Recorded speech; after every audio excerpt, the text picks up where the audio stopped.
हे सोयाबीन कोण खाते का या? अरे सोयाबीन आणते. हा डाळ आणले का नाही? आणले डालो पडले. हा. अरे और सामान तुला बरं नव्हते.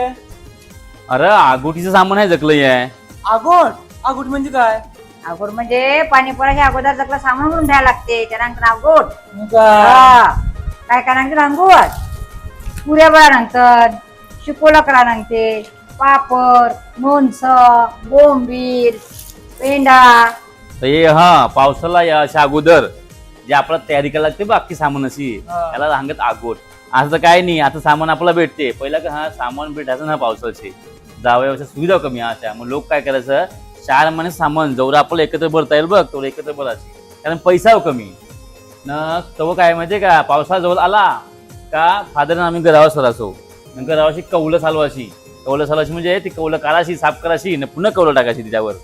पुन्हा तांदूळ 2-2 टाक्या भरल्या अशा. तांदळाची पावडर आणायची, पावडर टाकायची सावलन. तर हा तो जमाना होता. त्यात हे बघ आता हे कीर्ती सावल वाटते का आपण चांगलं हे सावल खाल्लं म्हणजे आपू शेठ माणूस. अरे पण आपू जे ओरिजिनल हेतूनचं खावं बघ ते चांगलं होतं. आता हेत कोण करीत नाही. आपलं हेत आहे पण आपू कडे करतो, माणसं भेटत नाही. हा नाटक आहे. तर हे आपलं आगोडी सामान आहे. मित्रांनो आम्ही आमच्या आगोडी सामान बोललं, तुम्ही तुमच्या आगोडी सामान बोललं का? कमेंट करून नक्की सांगा.